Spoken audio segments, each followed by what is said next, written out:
If you're in Seattle, and you need to buy or sell a home, we'll be right there for you. Because we're the realtors that you can trust. So go to ronanddonsitdown.com.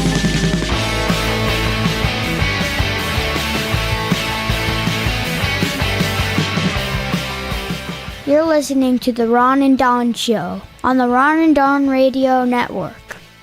Hey, you guys, what's going on? And welcome to another edition of the Ron and Don Show. And we are back in the Ron and Don Real Estate Studio. What is up, Ron and Don Nation? Hey, coming up on the Ron and Don Show, we got to talk about some of the things we've been watching or listening to or reading. Also, how about this No Kings protest? They say 7 million people actually showed up in the mean streets of America, or did they? Before we get to that, though, let's get to this. The Mariners, fresh off a stinging loss. And Ron, I put something up on my Facebook page. I don't even know if I believe it, but it made me feel a little bit better. I wrote, "This is not the end. This is the beginning." The reason why I wrote that is when you go back to 95, and you and I were here in 95, we were working for the Seattle Supersonics. We had our first jobs at KJR. The Mariners are making a run. The Sonics are making a run. A guy named Michael Jordan kept getting in our way when we were covering the Supersonics. Kraken weren't around yet. Seahawks were terrible, just absolutely terrible. But then you think about that 95 team and what happened to it afterwards, right? Tito Martini. Tito Martinez, our first baseman, would leave, and he would become a Yankee and go on to win a World Series there. Randy Johnson would leave, and he would go on to be a Diamondback and win World Series there. You just brought up guys like Alex Rodriguez. He would leave. Ken Griffey Jr. would leave. Guys like The Bone would stick around. Dan Wilson would stick around, but Norm Charlton would end up leaving. Little Joey Cora would end up leaving, and we could just go through the lineup. And this team got absolutely dismantled. What we saw in 2001, that was kind of the roid rage incident of what was happening in Major League Baseball. I don't know if a lot of the Mariners were on roids. It seems like everybody in baseball was, but I don't count 01 as much as I do 95. And here we are now. We fast forward to a Game 7 in the ALCS. A lot of people are upset with Dan Wilson because he didn't bring our closer out to close earlier. But what if you would have brought him out and that guy got rocked? I think it's hard to say. But what are your feelings about this particular team? And do you think players will want to come and play here? Because the knock has always been, hey, you can't hit baseballs in that park up there because the marine layer. And a guy like Naylor shows up and says, you know what? I love this park, and it's one of the easiest parks I've ever hit in. What's next for the Mariners? Well, I don't know if I can rewind to what was for the Mariners, which is my take's a little bit different than just looking at the nuts and bolts of baseball. I think now more than ever in our country, and especially in our society politically, sports is the only arena that I can think of where your politics doesn't matter, it has not been radicalized, and you have observable, agreed upon facts. So it's cool. A collective experience. So everybody is watching the game together. The player is either out or he's safe. You hit a grand slam or you didn't. The score was 6-2 or it wasn't.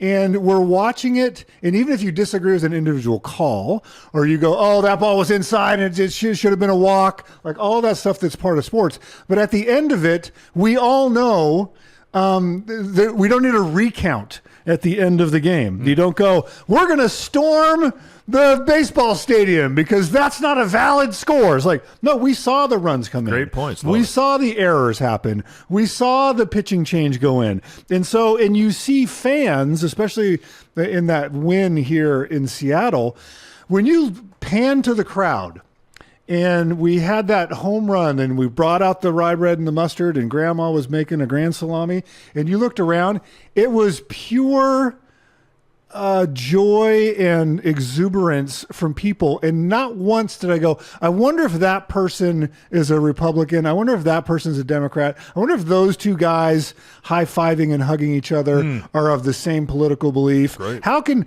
that old lady and that young person embrace each other? I didn't think of any of that. All I saw was people of all races, ethnicities, gender identities, economic strata, high-fiving each other, embracing each other, loving on each other, having a sense of community and excitement because the team that represents their town made a victory. So that's why. And can I add to that? You're rooting for players.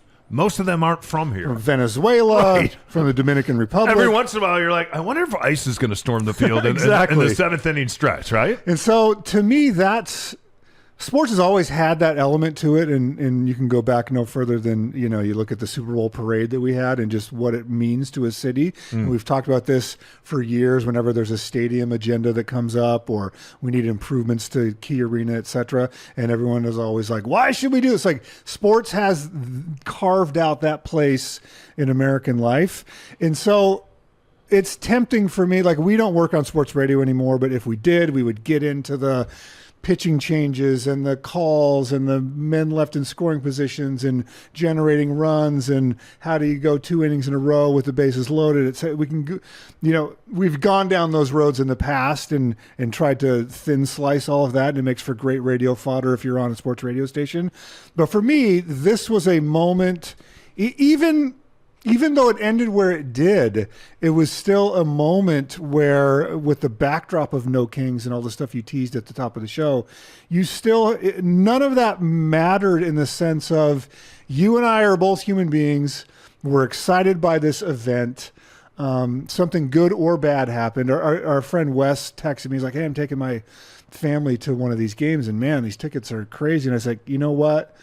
Win or lose, your sons are always going to remember that they went to a Mariner game with their dad. Yep. And you commiserate in the loss, you rejoice in the wins. And looking forward, it was interesting with this playoffs because the Mets spent the most money. I went back a while ago and did a study of expenditures versus World Series, and there is a trend line in the last decade, 15 years. Usually one of the teams that's at the top of the spending wins the World Series. Dodgers won it last year. They're one of the highest spending teams. This year, though, you had the Mets, who didn't even make the playoffs, one of the highest scoring teams. Toronto is a top 5 spending team. They had a huge contract with Vlad Guerrero Jr., who appears to have earned it. Yeah. It's incredible. But teams like Milwaukee, that was not a high spending team. Teams like Detroit, they're not in the top 10 of spending. Seattle, not. So you had teams like the Padres, a huge spending team, didn't make it. So you have these windows of opportunity, and I think that we have that window right now. To your point, there are going to be guys that get poached and their contracts are up, and other teams saw them on these big stages. I wanted to ask you, because you followed it closer than I do, Brian Wu, I watched a lot of stuff on him and watched almost every pitch. Oh, man, you're going to bring up his pectoral muscles again. I think about him all the time. The pectoral muscle happened. Just a really engaging guy, really fun-loving. These guys are very, very young. 24. He was the ace this year. He was the ace this year. He was the ace. There's part of me that wanted to blame Dan Wilson for bringing him in, and part of me is like, hey, Dan Wilson knows the squad. I don't know if there's anyone else to bring in. I love that you still call him a squad. I will say this. I blame our loss on the fans. I think the fans that came to watch the Mariners thought it was a football game. And I think they put way too much pressure on this team. How come we went to Toronto and were able to win 2 games in Toronto? How come Toronto turned around and came here and they were able to win 2 games immediately at T-Mobile? When you are yelling and screaming at a player when he's in the batter's box and you're screaming at him MVP, that works in football. In football, you want to go out and smash somebody, right? It doesn't necessarily work for the quarterback. The quarterback doesn't want to go out and smash someone. It doesn't necessarily work for the receiver who has to be able to track that ball and catch that ball and toe tap. But for like a 3 technique or a 7 or a 1 technique on the defensive line, like you watched the Seahawks play the other night, and even though we turned the ball over 4 times against the Texans, I was at that game on Monday Night Football. That crowd was as loud as I've ever heard that crowd. And I think they were upset about the Mariners losing, and they had to take it out on someone, so they took it out on the Texans. So that was good to see the 12s back, because a lot of times the 12s have been selling off those tickets. So my feeling, and like when you're watching a baseball game, like if you went to one of these games, nobody sat down. everybody was yelling and screaming the whole time, anytime any of the Mariners stepped into the batter's box. And the same with the pitchers out there who couldn't hear the catcher. And I thought it was too much noise. I went to a baseball game and a football game broke out. If you're a real fan, I think you have to learn to sit. You have to learn to know. Like fans know. They know when it's third down. At that Monday night football game, you know. And if the other team has the ball and it's third down, third and short, third and long, whatever it is, you know that you want to see that other team jump off sides. And there's nobody that's done it better than the 12s. In fact, since the inception of that stadium, I think they've done it 296 times. They lead the NFL. They know their job at that football game. And recently, when they weren't doing that job because they were selling off all their tickets, we started to see teams come in here and start to beat the home team. How come the Seahawks have been winning on the road? And they've been dominant on the road, and yet they come home.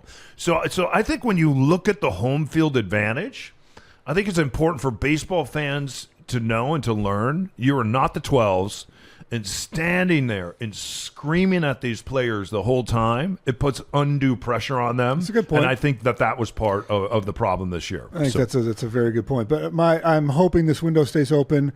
It'll be up to the front office. Right. If they do, we'll know. Because if they go out and they buy Naylor, which will probably cost them $150 million to buy him, then we'll know. He was clutch. I don't know if they're going to bring Geno back, right? Geno.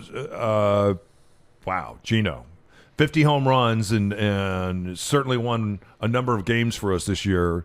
I think like Toronto, though, we have to be able to play big ball. Toronto could smack home runs. And then they could also play small ball, and they could bunt the ball as manufacture runs as well. So well. we have to, but I do think it's the beginning. I do think with all the extra money that's been garnered by this team, they have money to now go spend.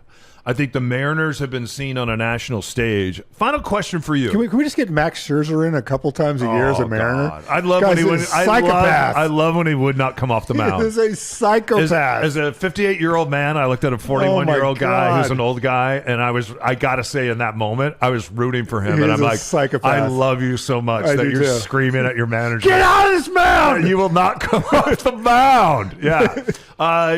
Let's end it here. Cal Raleigh said, this year was a failure. Was it a failure?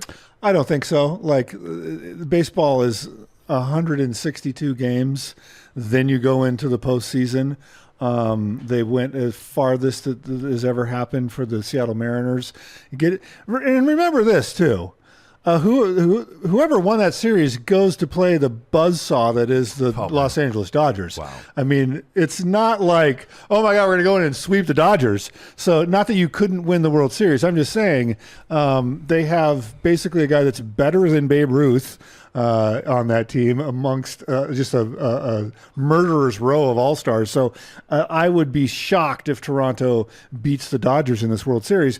But I forget what your regular question was. It was not a failure of a season. I think it is Absolutely a failure, depending on what the Mariners do this year. Is it something that you build off of, or do you allow this team to be dismantled like they did in '95?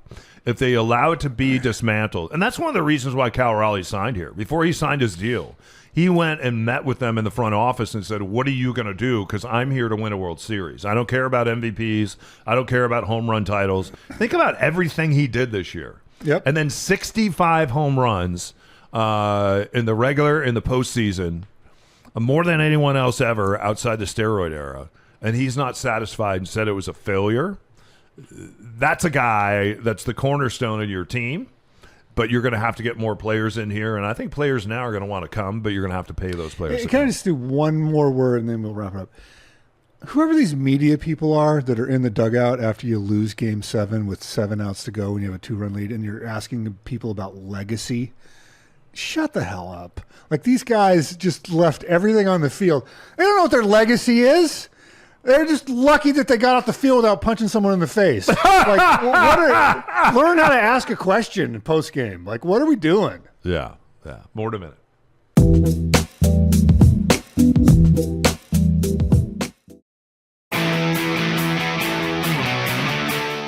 If you find yourself dreaming about a new home, go from just a dream to the dream team.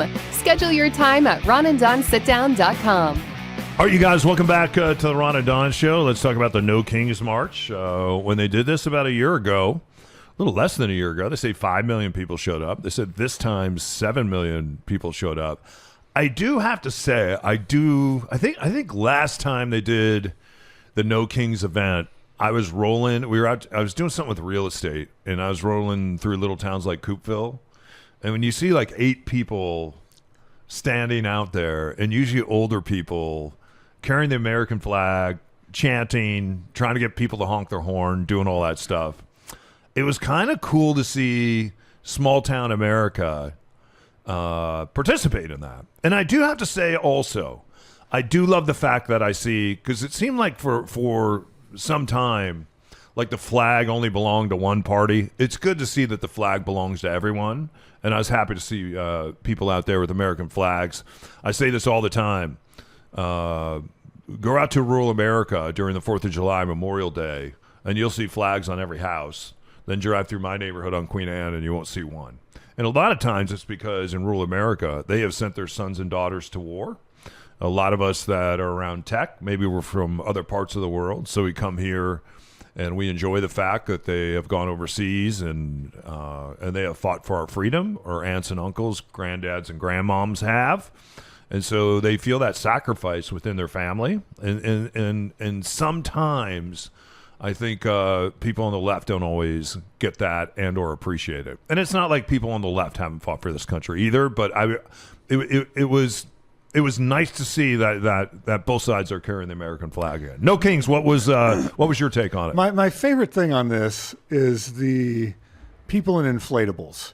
Because they've actually done studies on this, and I always think of Mel Brooks when he wrote The Producers, and they're like, is it too soon to do a Springtime for Hitler musical? And he's like, no, the way that you combat fascists is through comedy, is you make fun of them. Yeah. You ridicule them, and they can't handle it because they're being so overly serious and overly patriotic, and everything's turned up to 11 that they can't handle it. So the satire, and that's why you see, even Stephen Colbert being taken off the air, he was satirizing people in power, and they couldn't handle it. Mm-hmm. And so now he's a bad guy, and we need to get rid of him. And the Jimmy Kimmel situation that happened, it was the satire is what is the kryptonite to fascism in a way, as much as it can be.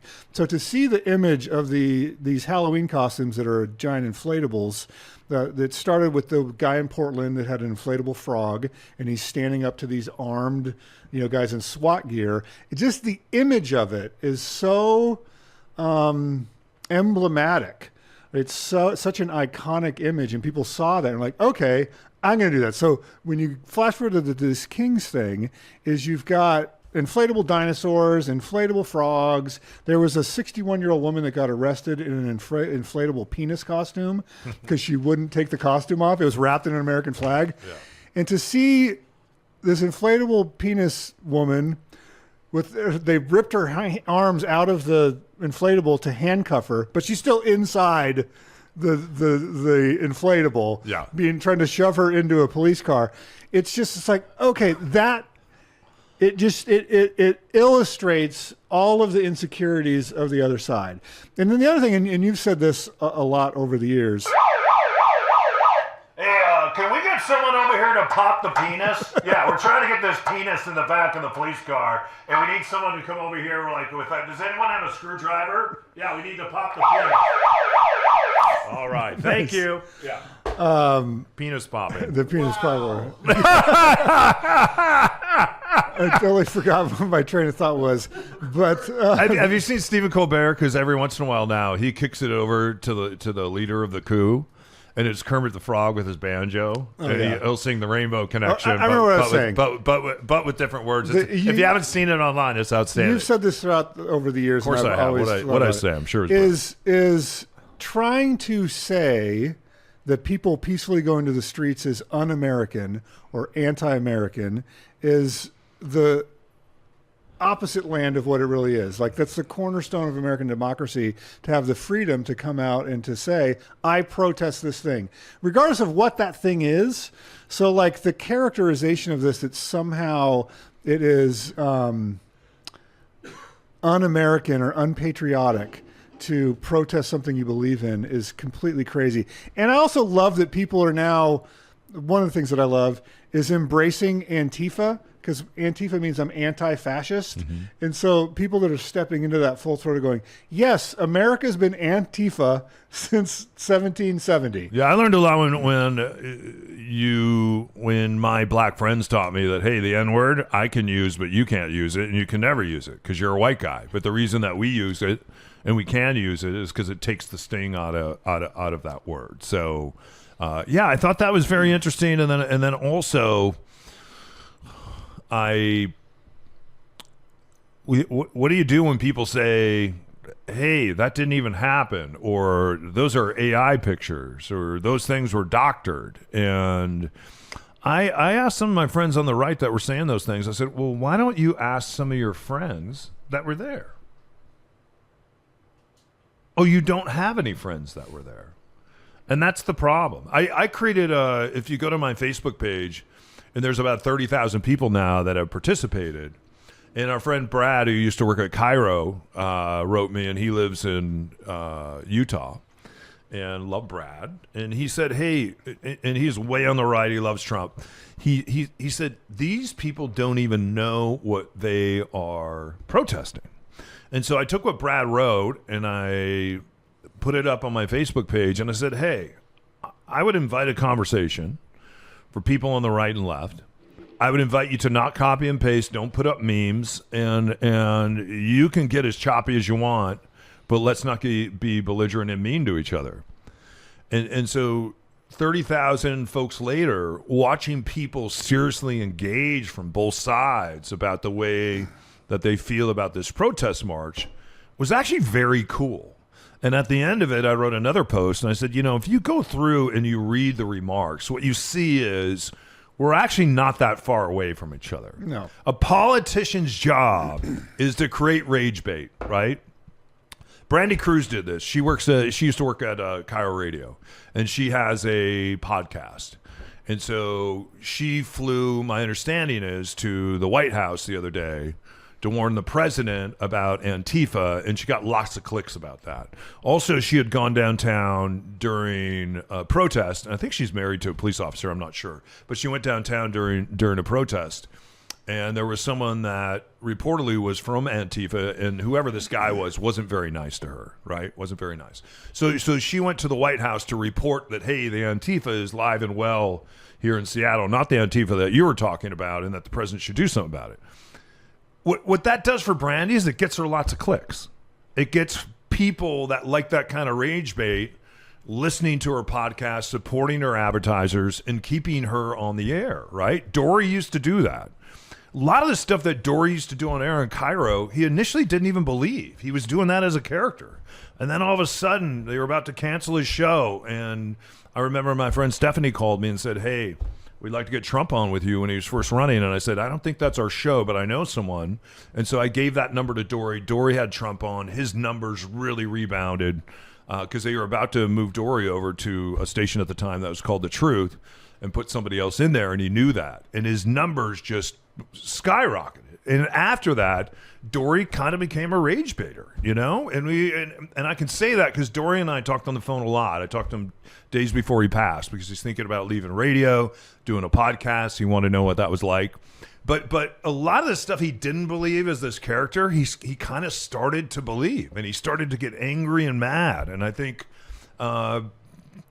we see that a lot with the Tucker Carlsons of the world, right? What is that guy doing other than getting 10 million people to put eyes on him? And he learned what he's doing from Glenn Beck. That's how Glenn Beck, who's making $10 million a year at Fox, he makes $100 million a year now at The Blaze because it's rage bait, rage bait, rage bait. And it's top down. And then you see a lot of these politicians now going on these podcasts, creating their own podcasts. But go back to my Facebook page and look at the conversations that people on the right and left were having with each other. Politicians don't like that because it doesn't create division. They need division in order to raise money, because that's how you raise money with rage bait, in order to get elected and in order to stay in power. More in a minute.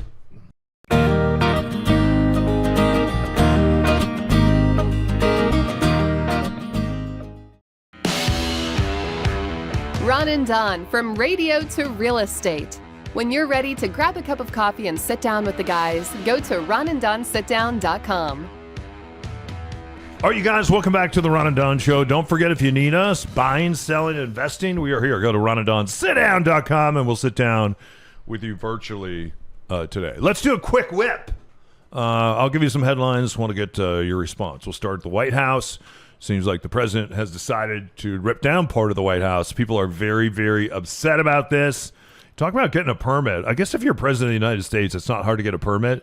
And he is building a 90,000 square foot ballroom in the East Wing, which will dwarf the White House. The White House is only 55,000 square feet. A lot of people think this has to do with legacy. They think he's going to name it after himself. We already saw what he did in the Rose Garden, which is just all concrete now. There are no more roses in the Rose Garden. He says he's a builder and he likes to build things. Your thoughts on the new on the new ballroom? And do you have a problem with the president deciding, hey, we're going to fluff things up around here? And he says he's spending his own money doing this, but then I saw him at a fundraiser the other night trying to raise money to pay for it. So I agree with you that he's in legacy mode. Like, I've seen some stuff about his reporting about his health issues, you know, the scar, the bruising on the back of his hands, the swelling of his ankles, things that he's closer to the end than he is to the beginning. Yeah, there are, you know, seem like credible signs of some serious health issues. I don't know if you caught the reporter that talked about his McDonald's order when he gets onto Air Force One after traveling. That includes, he says, right when Trump goes through the door of Air Force One, he is handed a tin or a red sleeve of hot fries. Has to be hot. Has to be right when he comes through the door. Those sound good. Then he does. I like to dip those with lots of salt, sweet and sour sauce. I haven't had them since the 7th grade, but if I was back in the 7th grade, I'd be eating those with sweet and sour. His standing order. Yeah. Standing order. It's 2 fillet of fish, isn't it? It's a fillet of fish. I think it's 2 fillet of fish. A double, like a Big Mac and a double quarter pounder with cheese. Yeah. That's one sitting. I would shit my pants. And so he gets that going in. So in other words, I'm saying that I think he is realizing. Matt, I don't think that's right. I don't think it's those 3 things. I don't think that's right. Can you look that up? I like to call them McWhalers, and they're not McWhalers. I always get that wrong because I mixed up with Burger King. Can you look up the president McDonald? And then I had heard, because he had gone through kind of this slimming, he had slimmed down, and now it seems like he's slimmed back up. Well, he just had a physical, and they said he was 6'3", with 10% body fat. That's awesome. Yeah. Especially when you're eating a couple McWhalers. Matt's going to get it. Did you find it? The standing order. I believe it's this reporter that just talked about it. It says hot French fries right when you come through Air Force One, and then a fillet of fish, I believe a Big Mac, a double quarter pounder. And he has cheese. a button he gets a Diet Coke. Is it for a Diet Coke? Yeah. Diet Cokes all the time. If you're president and you came through the door and you could have anything you wanted, what would it be? With the chefs available to me, it would be gourmet stuff every single day. It would. Oh my God. What would it be? Whatever the chef, I would get a chef that loved to express himself, and I would love to. They have like 5 chefs and then 60 butlers at the White House. You've been to an eatery where it was a guy that cooked for presidents in Washington, D.C. Pretty good food, right? That was incredible. Like, I would have that food. Yeah. So 3 Michelin stars. So I do think he's thinking about legacy. There's a place called Little George. If you ever have an opportunity and you're back east, go to a place called Little George. It's a Michelin restaurant, and the chef there cooks for whatever sitting president is. And usually he goes up to Mount Vernon, up to George's place, Big George, and he cooks up there for them as well. So I think that you got it, Matt. Well, this is the AI overview. Donald Trump's McDonald's order is reportedly the same as Ronald Reagan's, consisting of Big Mac, large fry, with sweet tea. There's your AI for you. No, large fry. That's not right. Okay, because I know. By the way, Trump has been documented to have eaten both a Big Mac and a filet of fish sandwich and a large chocolate milkshake. But then it says down here, Donald Trump's orders 2 Big Mac, 2 filet of fish sandwiches, and a large chocolate milkshake. That's it. That's two Big Macs, 2 filet of fish, and 2,500 calories. Wow. I think that's got to be more calories. So I think that he is concerned with legacy. He did promise to not alter the existing structure prior when he was pitching this 8 or 9 months ago. It looks pretty altered. And so to rip the back off of the east wing is extremely alarming. I agree with you. They probably do enough events to support having a space like this. Yeah. But they do have access to the Kennedy Center. They do have access to all sorts of other venues, which is probably nice security-wise to not be at the White House, to have these secure spaces away from the White House. And then him pitching an arc. Like he wants to make the Arc Day Trump. I have to say, when he first went in the White House, he says he loves it now, but it was a dump. It is kind of a dump. The White House, 200-year-old house. Yeah, it's a dump. The gold. George Washington had it built, and he didn't even like it. He wouldn't move in there. The gold filigree. Homeless people have lived in there. It's burned down before, and they had to. There's been a lot of presidents over the years that have done exactly what he's doing. I know that. That's why you have the Lincoln timeout. Because you pick out finishes a lot for construction projects. I love gold. Gold is in. This type of gold. Gold is in. This type of gold. I haven't seen it. You haven't seen the Oval Office lately? Gold is in. All right, let's get to headline number 2, the Louvre. How do you just go get a Caterpillar cherry picker and then head up to the 9th floor, walk in, take the crown jewels, and walk out, and nobody knows who the hell did it? Well, they walked out under threats of violence. It wasn't like they didn't, threaten the guards. They're in there for 8 minutes. This is an incredible heist. I think the brazen thing about it is most of the time when you think of a heist movie or a heist that happens, an art heist, if you will, that they do it at night. Like you're going to do it after hours and you're tunneling under the street or you find some way in. These guys waited for the Louvre to open at 9:30 a.m. and go in with masks on, with force. They knew exactly which room they wanted to go to. The thing that I don't get on this, I think you could steal something from museums.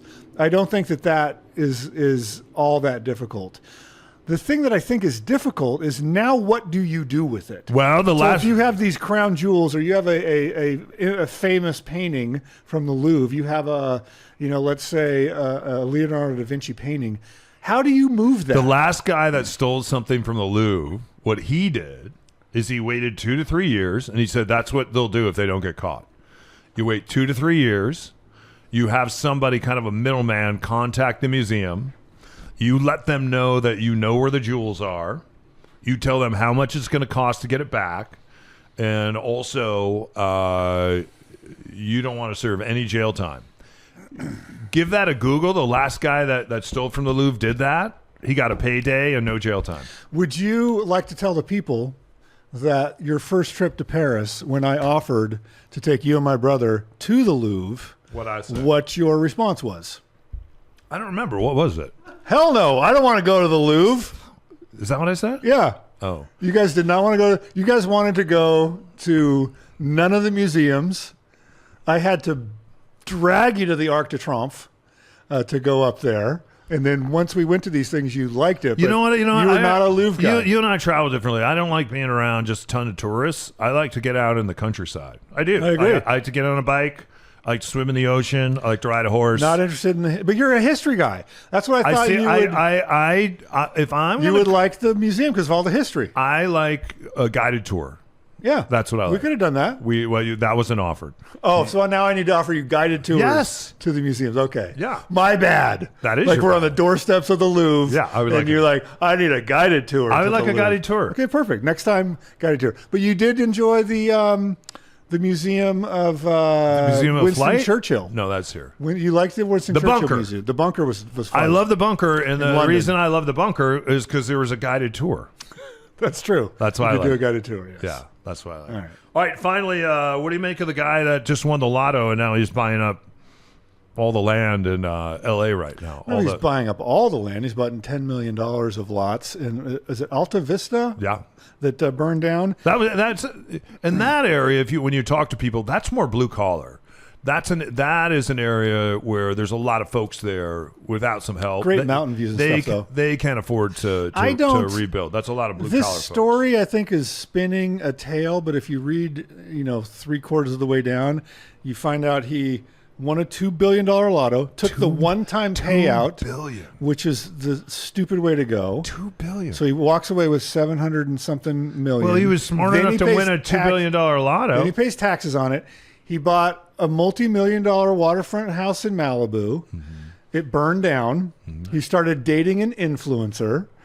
He collected some exotic cars. So he's done the classic stupid guy stuff after winning a lotto. Good for him. And now he wants to become a real estate developer.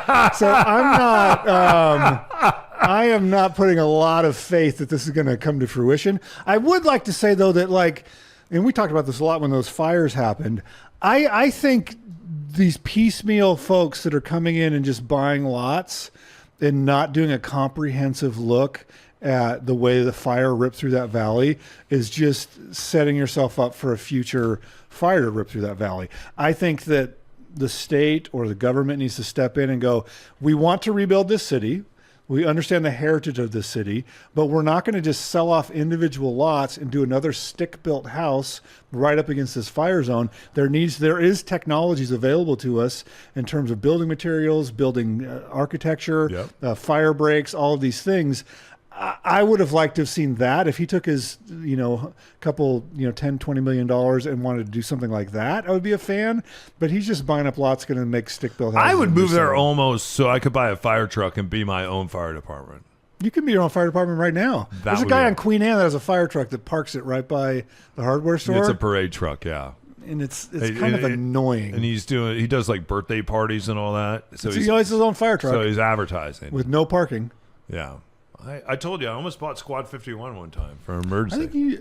I can see a day where you move out to the country and you have a fire truck. I love that. And you just drive it. You drive it. You come out and visit. Coffee shop. I'll let you ride. I'll let you drive because I want to ride on the tailboard. I'll do it. I want to ride in the back. My brother one time. So there was this. This is a total sidecar, and then we'll end the show. There was this pizzeria in Denver, Colorado. Lifelong Denver sports fan. This pizzeria had what they called the Bronco bus. They bought a panel truck, like a bread delivery type of truck. They put bench seating in the back, and they had a mural painted on the side that said Bronco bus. So you could go to the pizzeria, get a pizza, and they would drive you to the home games. That's awesome. And so this is my brother's favorite pizzeria in the world. So he goes there, and then one day he comes up and he's like, "What happened to the Bronco bus?" He's talking to the guy at the bar. He goes, "We're decommissioning the Bronco bus." My brother ends up buying the Bronco bus. Of course he did.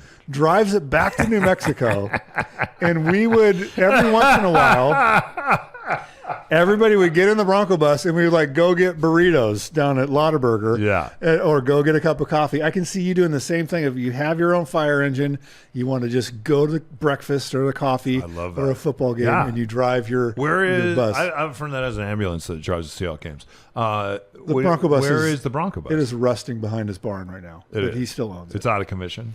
I bet he could get it going. You tell him and Kevin. To get that bus going? Yeah. Next time you're in Albuquerque, I can get you a trip on the Bronco bus for sure. I would like that. Yeah. Finally, what are you watching, listening to, or reading right now? Well, there's 2 new seasons on that just came out. The Diplomat season just came out. If you watched The Diplomat at all? No, is it good? Oh my God, I bet you should go back and watch that. I think What's you would it on? really, really like it. It's on Netflix. So start with season 1. And then what's the premise? The premise is this Kerry Washington, who was in The Americans, is a diplomat, and her husband's also a diplomat. Oh, and that's why they call it diplomat. They get embroiled in these political diplomatic situations. And they have to be diplomats. They have to be very diplomatic. You would like it, I'm telling you. And the other season that just dropped is the new season of Slow Horses just came out. Yeah, with Gary Oldman. That show is slow to me. Hey-oh. Wow. Thank you. Isn't it slow to you? It is slow. Yes.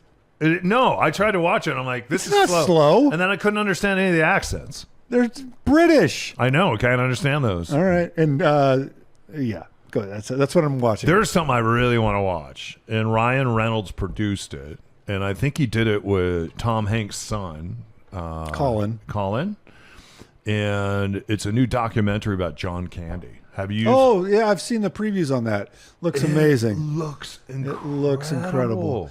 And have you heard some of the voice? Dan Aykroyd does some of the voiceover, and I don't know. I think Aykroyd. I don't know if it's from the film, it sounds like, and I heard some of it coming in today, it sounds like he was eulogizing him at his funeral, is what it sounds like. Yeah. Oh, my. I started crying in the car. I want to see that film as well. Oh, my God. You'll love this. Go look up Colin Hanks tells how him and Tom Hanks watch football together. Yeah? And the premise is whenever, this started like 5 or 6 years ago, when they flash to a coach, they do a dramatic reenactment of what that guy would be like as a stepdad. And so, depending on the coach, he goes through and they have a whole made-up backstory of what Sean McVay would be like as a stepdad. I love that. It's very funny. You got to look it up. Yeah. Are you been watching the Manning cast much this year? Not a ton. Just some of the highlights on the YouTubes. I like when they don't have guests, when it's just them. They're interesting guys. The bit, it's hard to sustain that bit, in a sense. But I would much rather just see them. I like the technical aspects of the game. I didn't say, hey, do you want to come on and shit all over the Manning cast? I just asked you a question, trying to get out of here, and now you're attacking the Manning brothers. Football's... I want Cooper Manning on the Manning cast and Arch. Yeah. Hey, you guys, thanks for listening to this episode of the Ron and Don Show. We sure do appreciate it. He's Ron, I'm Don. Matt, thanks for everything today. Of course, Grace has been here doing stuff that Grace does. And don't forget, my son is a 8-year-old version of the station voice, which he is not anymore. His voice sounds like this now. It does. Hey, Dad, there's no food in this house. What am I supposed to eat? Man, there's no food in this house. I want 2 Big Macs and 2 filet of fish. He was 129 pounds last year. There's nothing to eat in this house. He's 170 pounds right now. Good for him. Sophomore. Nuts. Nothing to eat. Homecoming this week. Nice. Is he going? Kids don't really ask girls anymore. They just go into groups. Yes, I've noticed that. That's a whole thing. I think that's cool. All right. Yeah. Anyway, and we got to get out of here. See you later. Tell the people what they want to know if they're thinking about buying, selling, or investing in real estate. Let's ramp up. Actually, the last quarter of the year is the time to buy in the Pacific Northwest. We're seeing some relatively good bargains comparatively. So if you want to be a buyer, jump in now. Let's do a sit down. If you're selling, let's ramp it up, get things going for the first quarter of 2026. Having that lead time will be very helpful. So email me directly, ron@ronandon.com. Yeah, we're working on homes right now that we're going to be selling in 2026, and here we are in October of 2025. October. Why do I say October? Oh, my God. October. Yeah. Matt, anything else we should let the people know? Not that I know of. All right. How's the troop doing? Troop 55. Troop 80. Troop 80. How they doing? Doing great. All right. Very good. Better every day. They selling some stuff coming up here for the holidays? Nope. Nothing. Sold it all in the summer. Really? It's all good. You sold all the burgers and that's it? Yeah. You don't sell like chocolate bars coming up? Or That's why they do the sale in Magnolia, so they don't have to do the door-to-door. I love that. Pancake breakfast is the next thing. Oh, see, I knew there was something coming up. There you go. How much is a pancake? Donation. Should be $1. Suggested donation. Should be $1. Real quick question. Wait. Do pancakes sell like pancakes? Hot cakes sell like hot cakes. Hot cakes. Hotcakes. We did that as a bit one time. I know. And what did we find out? That they don't sell. No one. Nobody wants we to sent buy Ty them. out one of our, and then we in a bear suit, and we're like, go sell some hot cakes. And they weren't He selling. said the problem was it was hard to keep them hot. That's true. It was a really cold day. All right, head up, shoulders back. We'll see you next time. Yeah! Been listening to the Ron and Don Show. Only on the Ron and Don Radio Network. Little hot there.